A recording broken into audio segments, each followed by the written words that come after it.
রাজবংশী ভাষা, রাজবংশী একাডেমি ও রাজবংশী লোকশিল্পদের উন্নয়নের জন্য 50 কোটি টাকা আমরা বরাদ্দ করছি। এইভাবে কুড়মালি ভাষা, কুর্মী একাডেমি ও কুর্মী লোকশিল্পদের উন্নয়নের জন্য আরো 50 কোটি টাকা বরাদ্দ করা হচ্ছে। রাজ্যের বৃত্তিকর আইনের কাঠামো বা যা চালু, এটা আমি এখন আসছি কর সংক্রান্ত প্রস্তাবে, রেভিনিউ প্রপোজাল।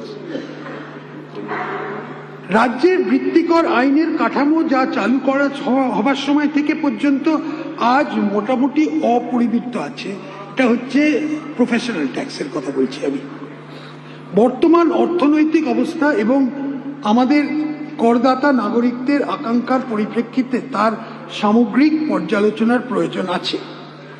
বৃত্তিকর কাঠামো সরলীকরণ করার জন্য এই ভিত্তিতে আমরা মাসিক স্ল্যাবটা 10,000 থেকে বাড়িয়ে 20,000 করে দিয়েছি।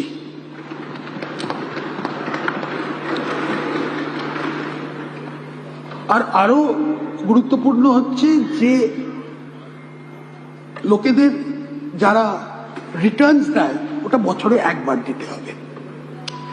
আর বিএসএফ এবং আর সিআরপিএফ জওয়ানদের এটা থেকে নিষ্কৃতি দেওয়া হচ্ছে।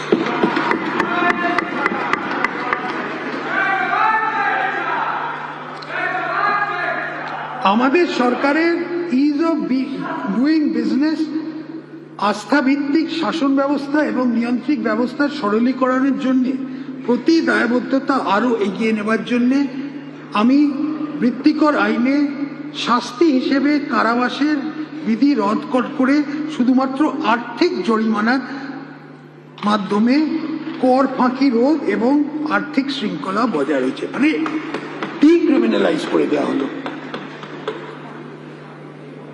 West Bengal excise procedure for grant functioning of license and payment fees for industrial use rules এর অধীনে ইন্ডাস্ট্রিয়াল স্পিরিট থেকে পোটেনাইজড মেডিসিন তৈরি করতে হোমিওপ্যাথিক ওষুধ প্রস্তুতকারীরা নির্ধারিত ফি দিয়ে এক্সাইজ ডাইরেক্ট থেকে লাইসেন্স নিতে হয়।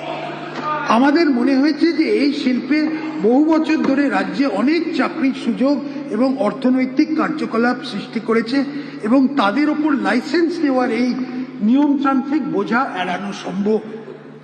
আমি লাইসেন্স প্রথা তুলে তাই এই রুলে প্রয়োজনীয় সংশোধনী আনার ব্যবস্থা করছি। আরেকটাও বলছি যে এখন থেকে কোনো শিক্ষা প্রতিষ্ঠান, হাসপাতাল ও ধর্মীয় স্থানে 1 কিলোমিটারের মধ্যে কোনো মদের দোকানের লাইসেন্স দেওয়া হবে না।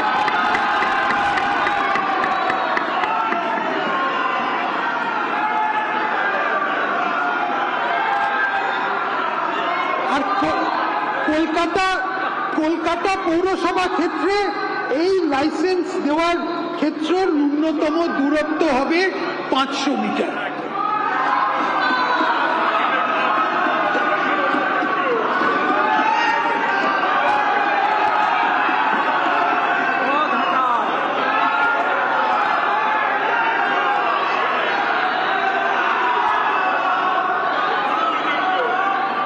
মাননীয় অধ্যক্ষ মহোদয়, শেষের দিকে আসছি।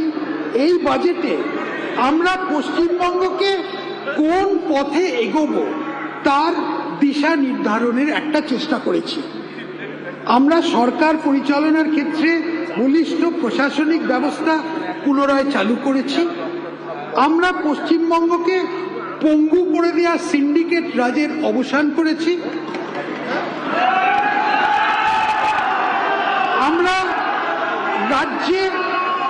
আমরা রাজ্যে কল্যাণমূলক ব্যবস্থার কাঠামোকে সরলীকরণ করেছি এবং একই সাথে অর্থনৈতিক বিপর্যয় এড়াতে পেরেছি।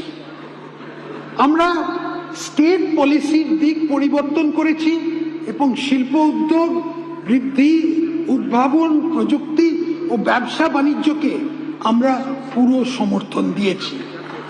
আমরা একটা বিজনেস ফ্রেন্ডলি একটা পরিবেশ তৈরি করেছি।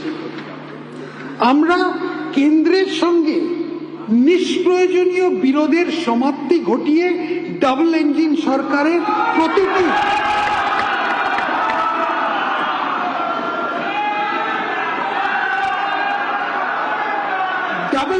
সরকারের প্রতিটি সুবিধে নেবার চেষ্টা করেছি।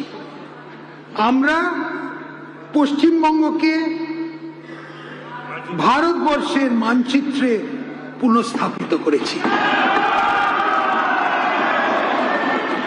আমি মাননীয় সদস্যদের সামনে 2026-27 অর্থবর্ষের জন্য 4,38,775.29 কোটি টাকা নিট বাজেট বরাদ্দের প্রস্তাব রাখছি।